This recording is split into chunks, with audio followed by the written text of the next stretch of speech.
Hi mga kasari! Welcome back to my channel, and for today's video mga kasari, ayan, ikukwento ko sa inyo na naalala niyo yung vending machine ko. So, ibibenta ko na siya. So, kung gusto nyo malaman, just keep on watching. At kung hindi ka pa nakapag-subscribe sa aking YouTube channel, please subscribe and click the notification bell para like ang updated sa mga videos na i-upload ko.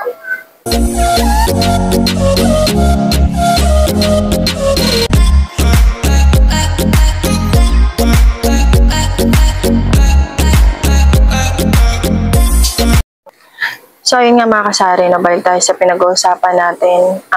Yung vending machine ko na yan, since nagbukas ako ng sari-sari store ko, siguro, nagbukas ako, tapos mga ilang buwan, tsaka ko siya nabili. Mga 3 months ganun. Basta halos magkasabay lang siya sa pagbubukas ko ng sari-sari store. And yun nga, isa rin yun sa most viewed na video ko dito sa aking vlog. Ang laki na ng tulong sa akin ng vending machine. Kasi, automated machine siya, so hindi mo siya kailangang bantayan.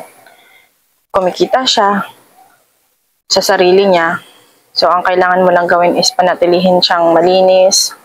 Lagyan mo siya ng flavoring, tubig, mga ganun. So, ngayon, nag-decide na ako na ibebenta ko na siya. Hindi dahil sa sira siya o may kung ano man sa kanya. Nag-decide na talaga akong ibenta siya kasi hindi na rin talaga siya naasikaso. And lang siya dyan. Nakatiwangwang lang siya dyan. So, bago pa siya masira, ibebenta ko na siya. So, ito nga. Kwento ko lang sa inyo.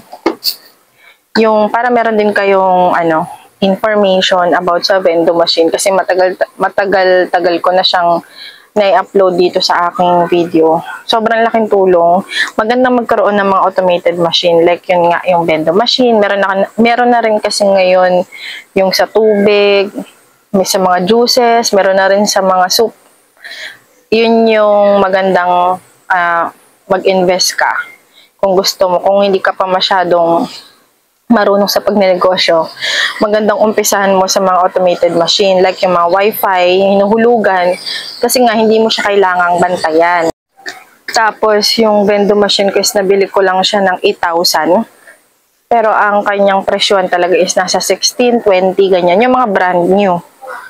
Pero yung sa akin kasi is nabili ko siya ng second hand, pero siya almost new ang kanyang itsura talaga. So ayun nga, nabili ko siya ng second hand, pero kung mapapansin nyo dun sa vlog ko na yun, makikita mo siya, mukha siyang bago, maayos. And nakakatawa lang din yung, yung nagbenta nun sa akin, kasi maayos siya talaga rin kausap. Siya rin yung nagdadala sa akin ng mga flavorings niya. So, sa matotal, wala talaga ako naging problema. Kaya lang nitong pumasok ng 2024, sinabi ko nga dun sa vlog ko na yun na, may ganun pala siyang problema kapag hindi siya fit sa iyong electric source. Mahina yung dating ng kuryente sa kanya. So, napabili ako ng transformer, ganyan. Kasi nga, mahirap sumagap ng kuryente yung pendo. Kaya ang tendency, hindi siya nakakapag-dispense ng maayos. Minsan, kalahati lang yung kape, ganun. So, diba, syempre hindi naman yung tatanggapin ni customer. So, ibabalik niya o minsan, hinahaf ko na lang yung bayad. Yun lang yung naging problema ko sa kanya dati. Tapos ngayon, hindi na rin kasi talaga siya naasikaso eh. Dahil nga madalas si tata yung nandito. Hindi ko na siya nagagawang linisan. Sorry, ang ingay mga kasari. So, hindi ko siya nagagawang linisan. Ang tendency kasi pag hindi mo nagawang linisan, papasukan na ng langgam, kung anong insekto.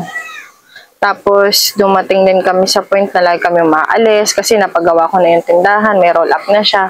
Lagi kami umaalis, minsan umuwi kami 3 days, after 3 days, after 4 days. So, naninigas yung flavor niya kasi nga off siya eh. Hindi siya nakabukas. So, dahil nga sa ganun, paulit-ulit, lalo na nung summer, ganun yung sitwasyon namin, talagang panay kami alis. Tapos naka-off nga siya. Kaya nag-decide ako na sabi ko, ibebenta ko na lang siya kasi hindi na nga rin siya maasikaso.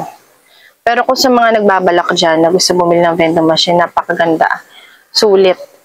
ako sobrang sulit na ako dito talaga sa vending machine ko na yan. Yung nabili ko sa kanya na 8,000 is, ano na yun, nabawi ko naman yun sa kanya. Biruin nyo, 4 years in the making na siyang nagsiservisyo sa akin.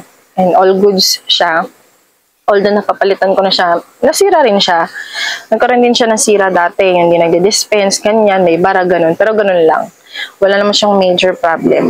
So ngayon nakakatawa kasi tinext ko yung binilhan ko niyan. Sabi ko na kung gusto niya, bilhin na lang niya. So ayun nga, nagkasundo kami, bibilhin na nga lang niya. Tapos meron pa akong mga natirang flavorings dito na expiration isa. Next year pa, 2025. So yun, bibilhin niya rin yun. Kaya nag-deal na kami na bibilhin niya. So nakakalungkot lang kasi matagal na siya sa akin. And sanay din yung mga tao. Ganun. Pero ganun talaga, may mga bagay na kailangan natin i-let go. And hindi ko pa alam kung ano ipapalit ko sa kanya. Talagang pag mga automated machine talaga, ano yan, takaw yun sa maintenance. Nililinisan mo talaga siya. Lalo na yung ganun na syempre iniinom yun, kailangan talaga malinis. So, doon ako nagkulang dahil nga hindi ko nga siya nalilinisan. Kaya, ayun, pinasukan ng langgam, nanigas. Kaya, ayun, kaya sa mga gustong magkaroon din ng mga vending machine, kailangan talaga lilinisan natin. Lagi. Pero grabe, sulit talaga yun. So, ayun lang, gusto ko lang i-share sa inyo. And papakita ko rin yung video habang nililinisan ko siya kasi kukunin na siya ng bibili sa kanya. So, nakakaramdam ka ng lungkot kasi matagal na rin yung machine sa'yo. Pero yun nga, ganun talaga. And pakita ko rin sa inyo pala yung mga ginrocery ko nung nakaraan. Nag-vlog ako nung nakaraan, tapos nung hapon na rin yun is nag-grocery kami. So, bumili ako ng mga noodles. Hindi ko na siya na-videohan. Dahil ang lakas po ng ulan nung time na yun. So, ito siya, yung mga pinamili ko. So, ayan ang mga pinamili ko. Ano yan, puro yan noodles. Lucky Me chicken. And homey beef. Tapos, Lucky Me pancit canton. So, yan, puro yan mga box. So, i-display ko pa lang siya ngayon. Dahil nga malakas ang mga noodles dito sa amin. Lalo na kapag tag-ulan. So, ito nga mga kasari, yung aming vending machine na almost 4 years na rin siya dito sa tindahan namin. Ayan, nililinisan ko siya kasi ready to go na yan. So, tinext ko yung pinagbilhan ko niyan kung pwede ko na rin sa kanila ibenta. So, ayun, nagka-deal naman kami sa presyuhan. Then, hindi rin naman ako talo dun sa price na binigay niya sa akin kasi almost 4 years na rin ko rin siyang nagamit. So, kumbaga, kinita ko naman na yung pinambili ko sa kanya. Then, ayan, inaayos ko lang siya, linilinisan ko lang siya ng konti para hindi naman nakakahiya dun sa kukuha sa kanya. And itong mga nakalagay yan dyan, yan tinatanggal-tanggal ko na nga rin sa